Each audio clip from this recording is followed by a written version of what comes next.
करीम अम्मा बाद अऊज़ु बिल्लाहि मिनश्शैतानिर रजीम बिस्मिल्लाहिर रहमानिर रहीम ताहा मा अंज़लना अलैकल क़ुरआन लितश्क़ा इल्ला तज़किरतन लिमन यख़्शा इला आखिर रुकू। ये सूरत है, सूरह ताहा के नाम से ये सूरत मशहूर है।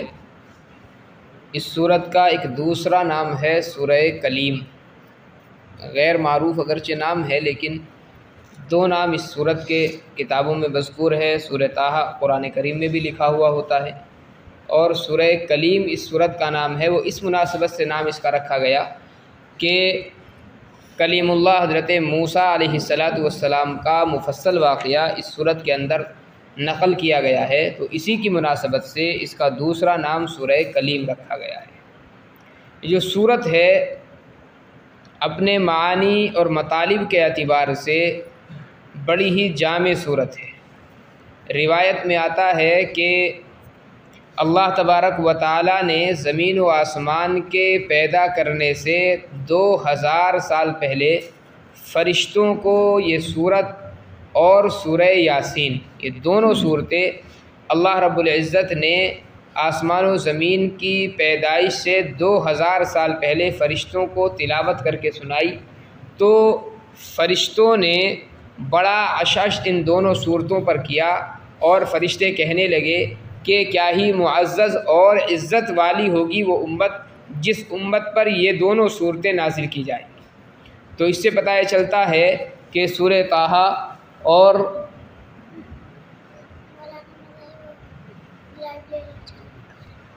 मेरे पास नहीं, सूरह ताहा और सूरह यासीन जो हैं ये बड़ी अज़मत वाली सूरतें हैं। एक और फ़जीलत इसमें यह है कि हज़रत उमर रज़ियल्लाहु ताला अन्हु जो इस्लाम लेकर के आए हैं, उनके इस्लाम लाने का बज़ाहिर जो सबब बनी वो यही सूरत है। वाक़या किताबों के अंदर मुफस्सल मज़कूर है।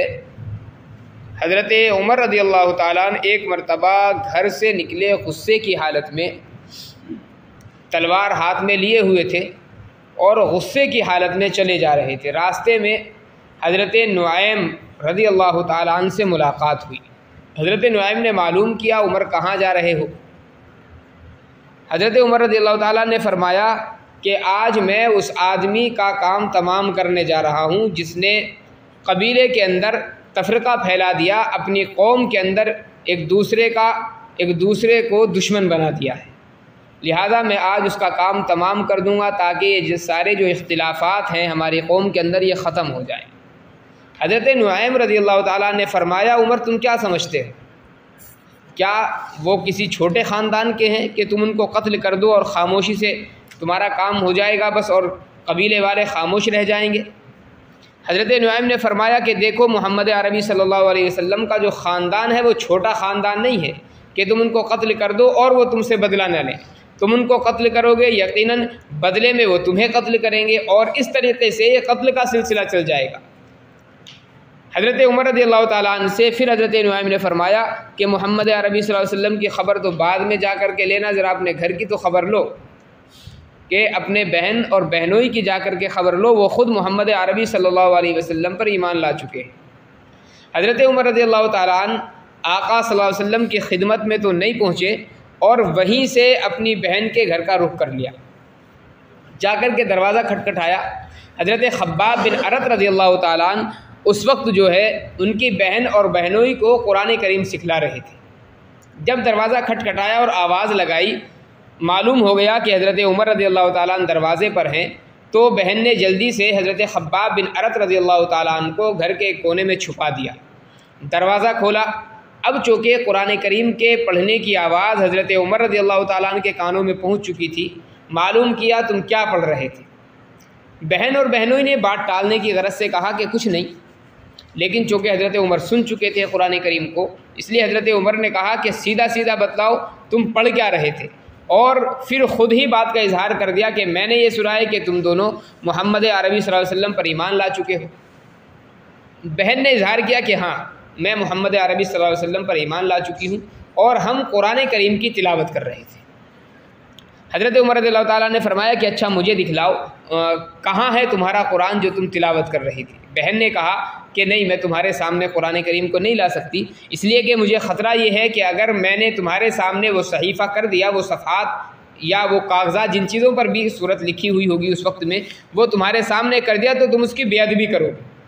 हज़रत उमर रज़ियल्लाहु ताला ने अपने बुतों की कसम खा करके कहा, जिन बुतों को वो मानते थे, कहा मैं कुरान करीम की क़तन बेअदबी नहीं करूँगा, मेरे सामने लेकर के आओ। बहन खैर वो जो सहीफ़ा था वो लेकर के आई और हज़रत उमर रज़ियल्लाहु ताला जब उसको पकड़ने लगे तो बहन ने कहा कि भाई देखो, तुम नजिस और नापाक, और कुरान करीम को छूने के लिए ज़रूरी ये है कि आदमी पाक हो जाए, इसलिए पहले तुम गुस्ल कर लो, गुस्ल करने के बाद मैं कुरान करीम फिर तुम्हें देती।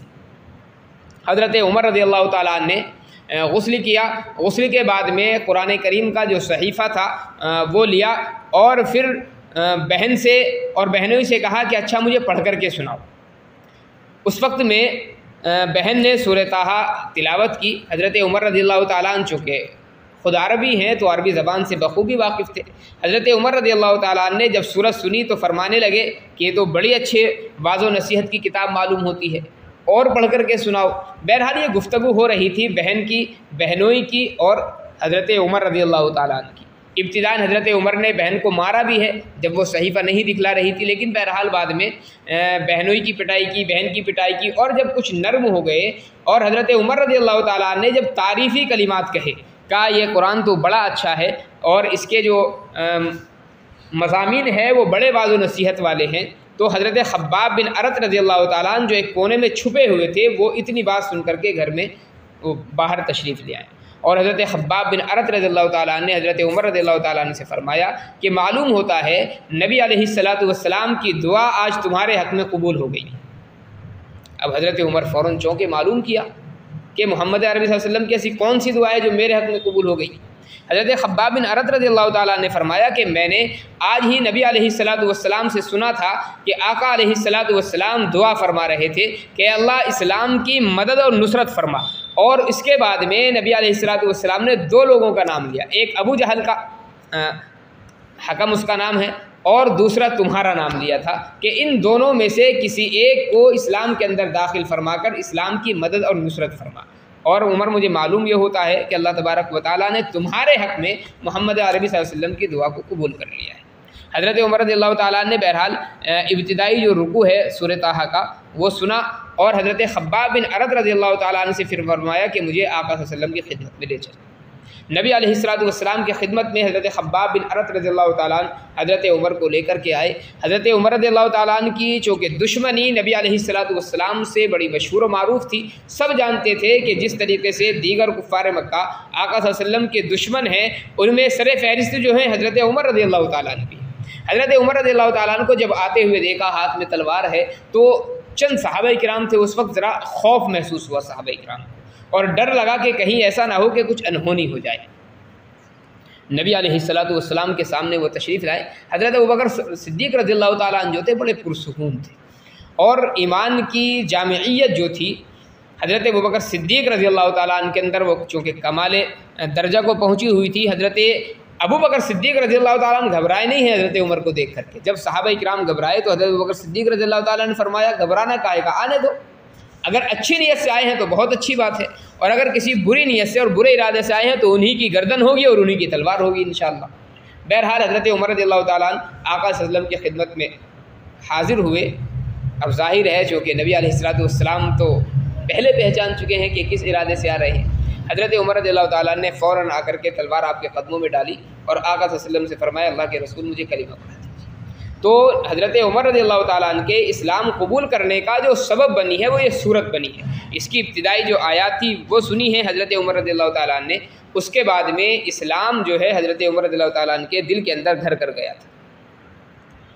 ताहा ये हुरूफ़ मुक़त्ताआत में से है, अगरचे कुछ उलमा ने इसके मानी मुतय्यन भी करने की कोशिश की है, लेकिन सही बात यह है कि ये मुतशाबिहात के कबील से होती हैं। इस तरह के जो हुरूफ़ हैं, अलिफ लाम मीम है, यासीन है, अलिफ लाम मीम साद है, इस तरह के जितने भी हुरूफ़ हैं ये हुरूफ़ मुक़त्ताआत कहलाते हैं। और इनमें बस इतना एतक़ाद रखना चाहिए कि अल्लाह ने जो अलैहिस्सलातु वस्सलाम रात भर तहज्जुद की नमाज में कुरान करीम पढ़ा करते थे, जिसकी वजह से आका अलैहिस्सलातु वस्सलाम के पैरों पर वरम आ जाया करता था। दिन के अंदर आका अलैहिस्सलातु वस्सलाम दावत व तबलीग में लगे रहते थे और बड़ी मेहनत और कोशिश किया करते थे और हमेशा गमगीन रहते थे इस बात पर कि कुफ़ार मक्का जो है इस्लाम कबूल नहीं कर रहे हैं। तो दिन के अंदर एक कुढ़न थी और रात के अंदर फिर वो तहज्जुद में खड़े हो जाना और पूरी रात कुरान करीम की तिलावत करना। नबी अलैहिस्सलातु वस्सलाम चूँकि अपने ऊपर मशक्क़त और बार ज़्यादा डाल रहे थे, जिसके बाद में आयत नाजिल हुई है जिसमें फ़रमाया गया है कि आपको इतना ज़्यादा मशक्क़त उठाने की ज़रूरत नहीं है। इसके बाद में नबी अलैहिस्सलातु वस्सलाम का मामूल चेंज हो गया था और फिर आका अलैहिस्सलातु वस्सलाम का मामूल ये हो गया था कि आप रात के इब्तिदाई हिस्से में सो जाया करते थे और आखिरी हिस्से में फिर उठ कर के तहज्जुद पढ़ा करते थे और उसमें कुरान करीम की तिलावत फरमाया करते थे। और भी मुख्तलिफ़ मामूलात हैं नबी अलैहिस्सलातु वस्सलाम के। कभी ऐसा हुआ कि आका अलैहिस्सलातु वस्सलाम इब्तिदाई रात में सो गए, दरमियानी रात से आधी रात से नबी अलैहिस्सलातु वस्सलाम उठते थे और फिर नबी अलैहिस्सलातु वस्सलाम का जो मामूल था वो पूरी रात का आधी रात के बाद में बदल जाया करता था। आका अलैहिस्सलातु वस्सलाम कुछ देर नमाज में मशगूल रहते, फिर जितनी देर आप नमाज़ पढ़ते उतनी देर आप आराम किया करते थे, फिर उठ जाते, फिर आप तहज्जुद में मशगूल हो जाते, फिर सो जाते, फिर उठ करके फिर तहज्जुद में मशगूल हो जाते। तो वक्फ़े से आप आराम भी किया करते थे और वक्फ़े से फिर तहज्जुद की नमाज में कुरान करीम की तिलावत भी करते थे। तो ये मामूल नबी अलैहिस्सलातु वस्सलाम का फिर तब्दील हुआ। इल्ला तज़किरतन लिमन यख्शा, कुरान करीम का जो नुज़ूल हुआ वो वाज़ व नसीहत हासिल करने के लिए हुआ, उन लोगों के लिए जो अल्लाह से डरते हैं। एक रिवायत इस सिलसिले में ये भी मिलती है कि जब कुरान करीम नाजिल हुआ और नबी अलैहिस्सलातु वस्सलाम तहज्जुद में पूरी रात कुरान करीम पढ़ा करते थे, कुफ़ार मक्का देख कर कहने लगे ये कुरान ना हुआ मुसीबत हो गया इन लोगों के लिए। पहले अच्छे खासे नींद पूरी हो जाती थी, इनकी सो जाया करते थे, जब से कुरान करीम का नुज़ूल हुआ इनकी रातों की नींदें भी गायब हो गई हैं और ये तो अल्लाह की जानिब से एक सज़ा हो गई इनको कि पूरी रात अब इनको खड़े होकर के कुरान करीम पढ़ना पड़ता है।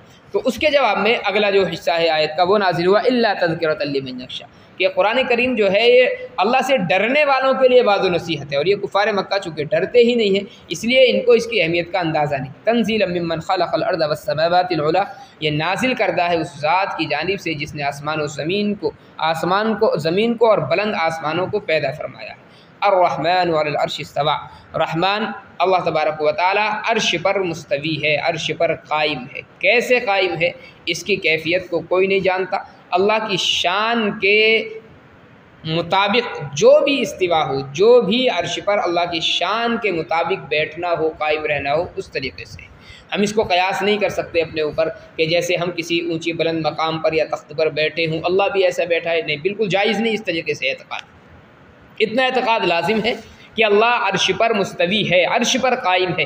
कैफियत अल्लाह की क्या है अर्श पर कायम होने की अल्लाह बेहतर जानता है। कोई इस सिलसिले में सोचना भी बिल्कुल बहुत बड़े ख़तरे की चीज़ है और आगे इस सिलसिले में ज़र्रा बराबर गुफ्तगू नहीं होनी चाहिए। लहू मा फ़िस समावाति व मा फ़िल अर्ज़, अल्लाह ही के लिए वो तमाम चीज़ें जो आसमान और ज़मीन में हैं, वमा बैनहुमा, और जो इनके दरमियान है, वमा तहत सरा, और जो कुछ नर्म ज़मीन के नीचे है, गीली ज़मीन के नीचे है।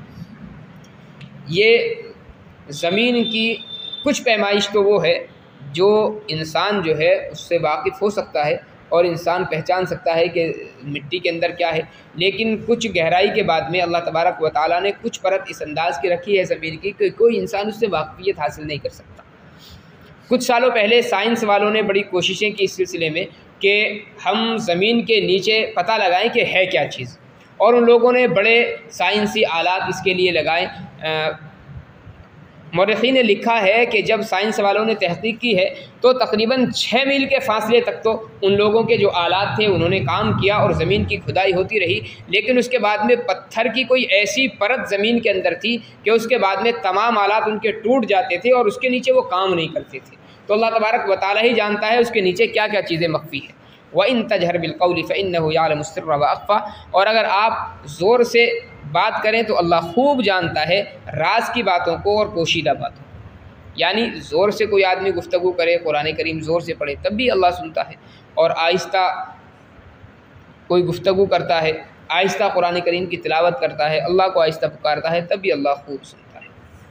अल्लाहु ला इलाहा इल्लहु, अल्लाह के अलावा कोई माबूद नहीं। लहुल अस्माउल हुस्ना, अल्लाह ताला के बहुत से अच्छे अच्छे नाम हैं।